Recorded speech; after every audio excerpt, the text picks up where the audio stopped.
For today's video, punta tayo sa Canyon Cove sa Nasugbu, Batangas. Let's go!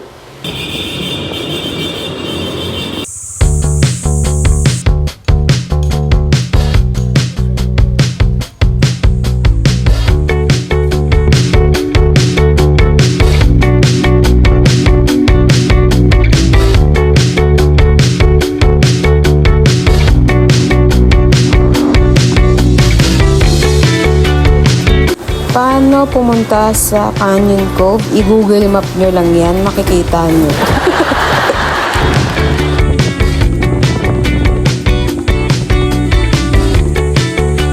So dito, pagdating nyo pa lang, nadidinig nyo na talaga yung kuliglig as in. Pasok tayo sa entrance, malamang. Dito, pagkadating nyo, kailangan nyo i-confirm yung booking nyo. Tapos, tuturo na kayo sa room nyo. Yan, medyo marami siyang room. Pero lahat naman siya ay tapat ng dagat. Diba naririnig nyo pa rin yung kuliglig sa gilid? Kasi puro bundok at puno talaga siya, te. At the top ang kanilang pinto. Tap, tap, tap! So, ganito yung itsura ng room nila. Yung room na nakuha namin. Pwede siya sa big family kasi 3 yung kama niya. Tapos malaki yung CR. Meron na ring wifi. Meron na ring basta. Meron sila ditong vault. Pero wala naman kaming ilalagay dyan kasi wala naman kung pera.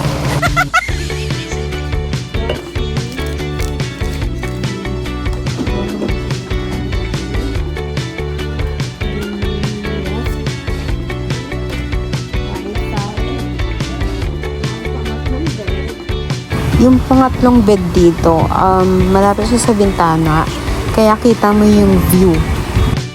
Yung room namin, mapuno lang yung tapat, pero may mga room talaga na as in walang harang. Tapos meron siyang veranda.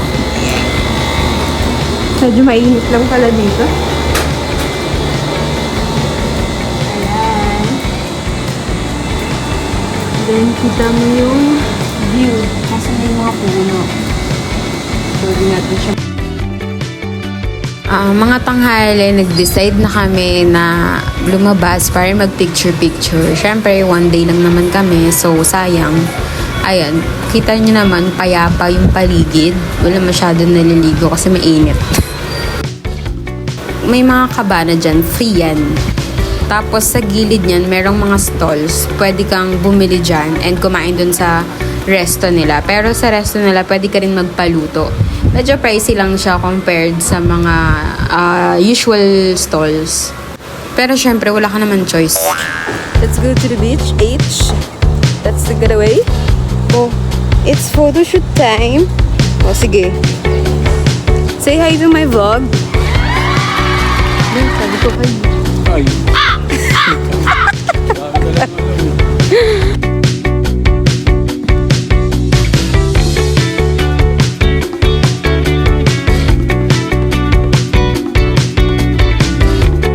Nagdagat pero takot mangitim. So, syempre, walang patumpik-tumpik. Nag-swimming na kami agad. Meron din silang pool dito. Sabi, ito ang pinakamalaking pool sa Batangas.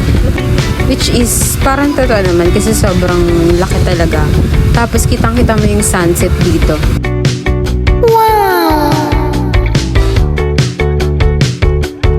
Opa, ganda-gandaan si ate mo. So, sunset viewing.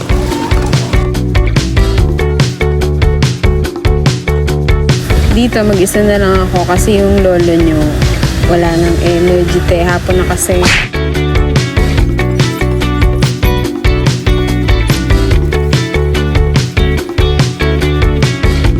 Dito sabi, 7 PM may fire dance. Tapos may ihawan dyan, pwede kayong kumain. Pero hindi namin bet. Kaya, tinry namin kumain sa labas. Ito medyo malayo siya. Pero kung nakamotor naman kayo, carry lang.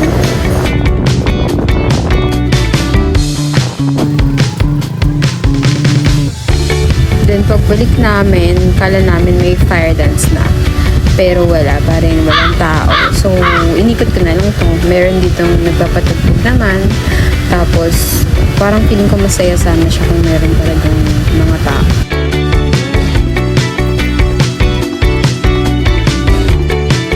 Masaya din mag-stargazing dito kung mahilig sa star yung kasama mo.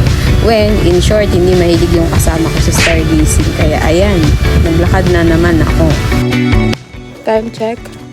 12:10. And, order kami ng McDo. Hindi rin namin alam bakit. Pero, yung kuhaan is dun pa sa pinakataas. So, kailangan pa namin mag-motor and bawal pumasok dito yung mga rider. Pwede mag-order pero 10 p.m. lang. Starting 10 p.m. onwards. So, kinabukasan, kahit hindi kami morning person, nagising talaga kami ng alas 6 para sa buffet.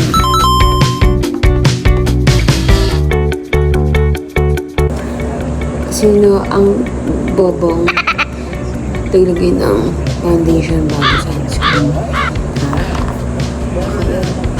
Pagkapasok, late nagising. Pag sa hotel, kailangan gising ka na.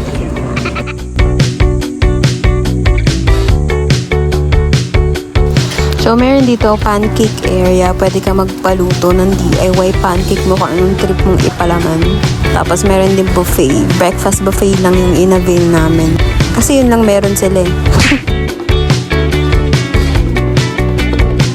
Going to the beach alone. So, dito mag-isa na naman ako kasi nga hindi nga morning person yung kasama ko doon.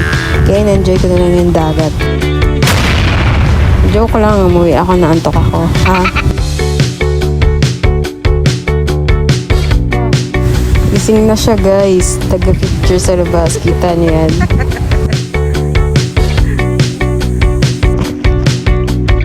In fairness, malinis ang dagat dito.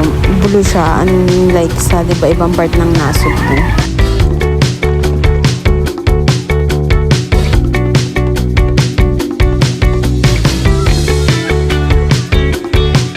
Diba, ang perfect ng pool nila, tas dagat pag umaga.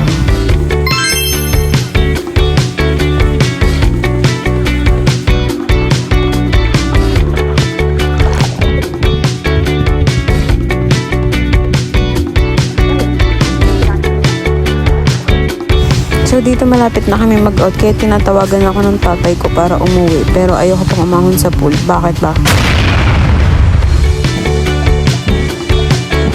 By this time, nakapag-check out na kami and may pabanda sila sa labas. Tapos, we decided na dumiretso sa Laurel, Batangas para dalawin yung lola ko.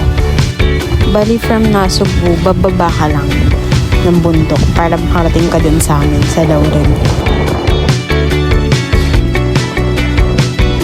Touchdown, dito na kami malapit sa Taal Lake. Overall, super approved naman yung Canyon Cove. Malinis and great experience.